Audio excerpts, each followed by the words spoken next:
Siri imevuja. Mwanadada wa taifa Mange Kimambi ameamua kumwaga ukweli wote wa kile kinachoendelea baada ya Nandy kuamua kusitisha mkataba wake na mwanadada Yammy. Mange amesema hamshangai, imekuwa ni ghafla sana kwa Nandy kutangaza kustopisha mkataba wake na Yammy. Anasema pia hamjiulizi mpenzi wa mwanadada Yammy ni nani. Hamjiulizi kwa nini Yammy amekuwa hana mahusiano ya kimapenzi. Anasema wakati ule Mbosso akiwa anajitahidi kutaka kuwa na mahusiano ya kimapenzi na Yammy, kulitokea vurugu katikati. Yammy akawa amezuiwa kuwa na mapenzi na mahusiano na Mbosso. Anasema hamjui ni kitu gani kilichokuwa kinaendelea.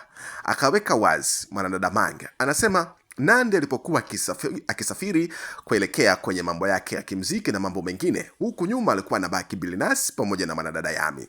Kilichokuwa kinaendelea ilikuwa ni pika pakua kati ya Billnass pamoja na mwanadada Yammy. Yaani Billnass alikuwa akitoka kimapenzi na mwanadada Yammy. Ingawa si kwa kupenda kwake Yammy, kwa sababu alikuwa akiambiwa mambo mazito. In case kama anataka kuendelea kupewa support, basi ni lazima alale naye. Hivyo ilimbidi mwanadada Yammy kuendelea tu kulala na kutoka kimapenzi na Billnass kwa ajili ya kulinda brand yake. Sasa kilichokuja kutokea ni kwamba majuzi kati ni Nandy aliweza kupewa taarifa hiyo, na si taarifa tu, na ushahidi mzima wa baadhi ya picha na video kuhusiana na Yammy kutoka kimapenzi na mumewe Billnass.